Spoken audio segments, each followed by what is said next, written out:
Mamamatay? Hindi na. Hindi. Oh, sige. Pinapatay nila kaya huwag ka masyadong didikit. Ah, Wala na. malabo? Kasi kapre yan. Wala na. Kailan ito gagaling? Pagalis ko. Ngayon sa katawan niya. Oo. May ginawa ba itong taong ito? Tamaan yung bahay ko. Tinamaan yung bahay mo? Saan ka banda nakatira?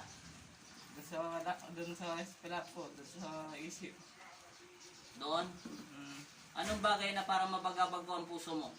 Kasi hindi ka nang mananakit sa kanya kung wala ka namang ginawa, kung wala namang ginawang katawan-taon nito. Anong pangalan nito? Fernando po. Yung ginawa ni Fernando. Anong bagay na para mabagabag ko lang ang puso mo? Mahirap naman na pigain kita dahil wala ka namang kasalanan. Oo, elemento kayo. Kayo ay sinumpa rin ng Panginoong Kristo dahil matitigas ang ulo nyo. Anong bagay na kakayanin ko at kakayanin din nila? Gusto ko lang humingi ng tawad. Sinong hingi ng tawad? Siya. Humingi ng tawad sa'yo? Mm. Kasi hindi ka mo siya makakusap dahil sa spiritual ka kinausap ng Diyos. Saan mo siya gusto papuntahin? Doon. Wala kang hiningi kahit anong bagay lang. Wala. Masaya ka na ron. Oo. Bukal sa puso mo yon. May ginawa ba itong bahay? Mm.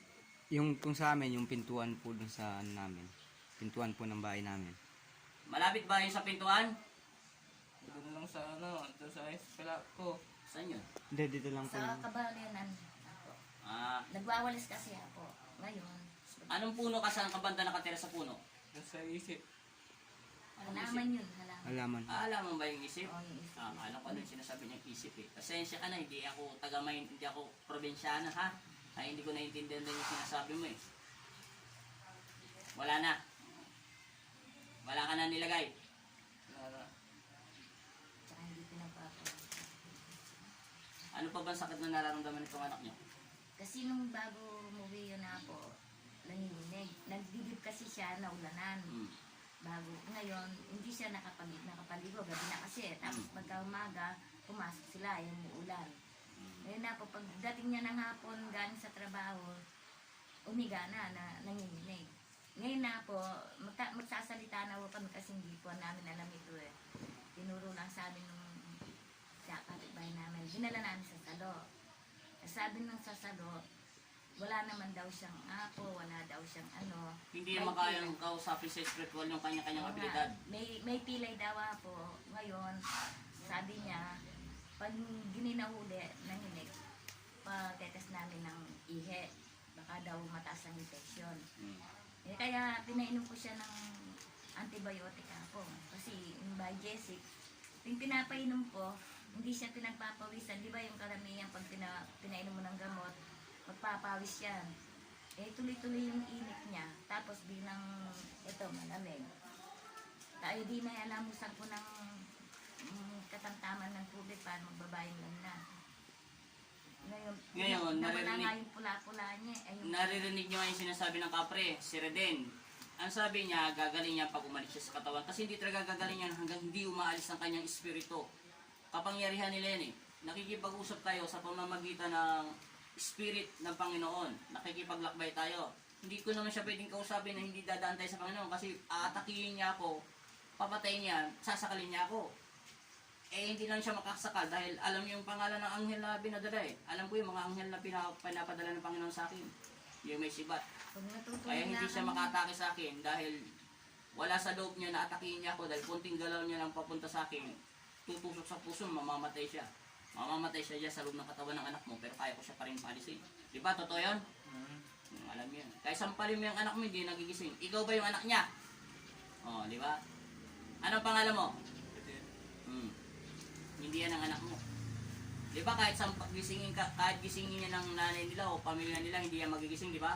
Ang sino lang may karapatan gumising dyan? Ha? Wala. Pangalawa, sino? Oh. Kailangan bumagising ang diwa niya. Kasi hindi yan magigising kahit tadya kami ang anak mo. Kalad ka rin mo yan dyan, hindi magigising niya. Hindi niya alam yung mga sinasabi niya. Wala na itong sakit. Sa buong katawan. Titingnan ko ha. Kasi sinungaling ka rin minsan.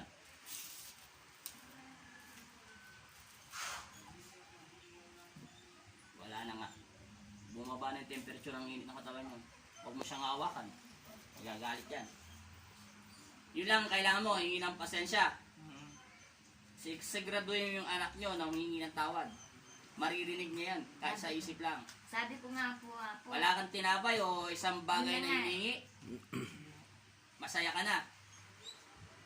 Usapan tayo na matino ha. Pag bumalik to sa akin at pumasok ka ulit at tinawag ka ng Diyos, dahil hindi na matatawag ang Panginoon mo rin. Naintindihan mo nyo? Panginoon nyo rin yung dati, di ba? Yung Amang Kristo, yung gumawa ng langit at lupa. Yung wala pa si Jesus, di ba? Sinumpa rin kayo ng Diyos, di ba? Dahil mahilig kayong lumaban. Ilang taong ka na ngayon? Ilang taong ka na ngayon?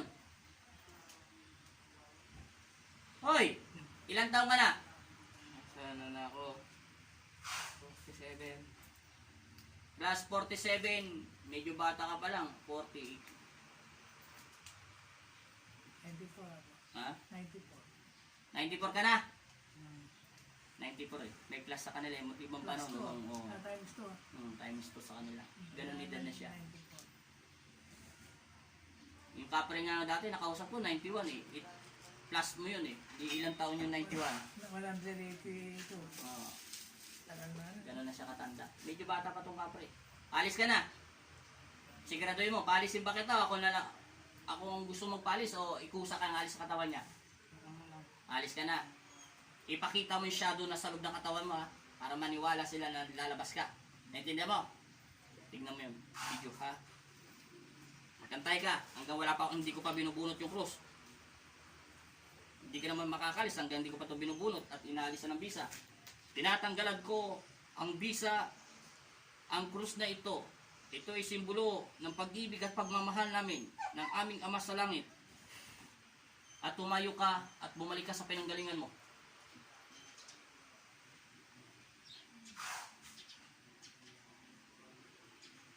Sa pangalan ng Ama, ng Anak at Espiritu Santo, Amen. Anong pangalan mo? Fernando. Ano ang apelido mo? Vergaray. Ilang taon ka na? 28. Ikaw ba si Reden? Sabi mo si Reden ka eh. Hindi mo sinabi yon? Pero sinabi mo yung Jollibee. Pangalan ng Jollibee, sinabi mo? Magbibigay ka. Wala mo na akong ano. Ano? Wala mo na po akong pambili.